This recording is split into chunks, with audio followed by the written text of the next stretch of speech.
Justice League Unlimited issue 2.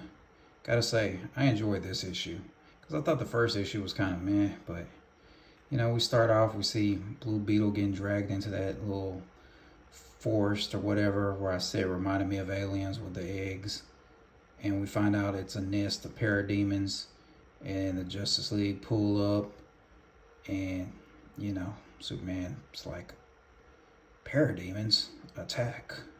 Like, then we see this guy who, if you think that's Dick Tracy, I done went down that rabbit hole.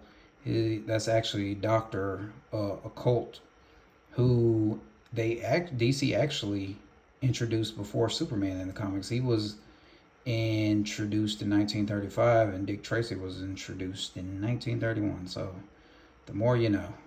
So anyway, they pack up these parademons, and see Batman, he was with Blue Beetle. He a little roughed up there.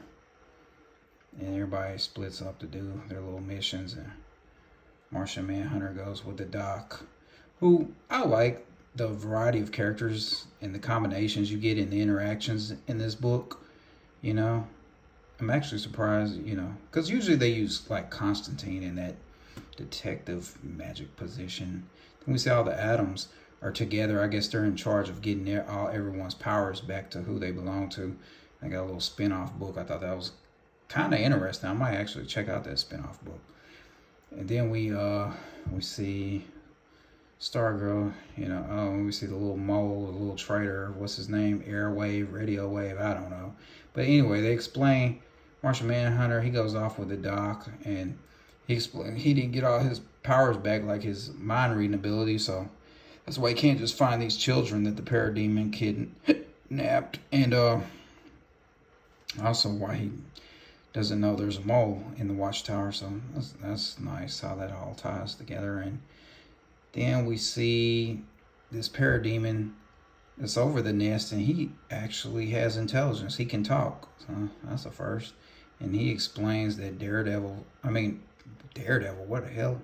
Darkseid sent this parademon to watch over the nest on Earth, and he feels he was exiled, so he's been kidnapping these children to use as bargaining chips to try to get back to Apokolips. And then they tell him Darkseid's dead, which Darkseid's actually in the absolute universe. They just don't know that. So this parademon, he's like, what the hell?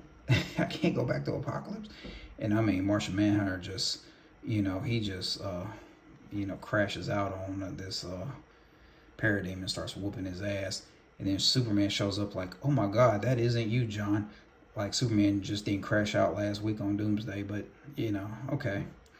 And then John turns invisible and flies off, and they're like, there's something wrong with him. Well, shit. He is a alien. But anyway, I thought this was a solid issue, and they mentioned that Inferno group, so I guess we'll get more of them next issue. I don't know if the parademon story is just done like that. I was kind of interested in the intelligent parademon, but who knows. But overall, that was a solid issue.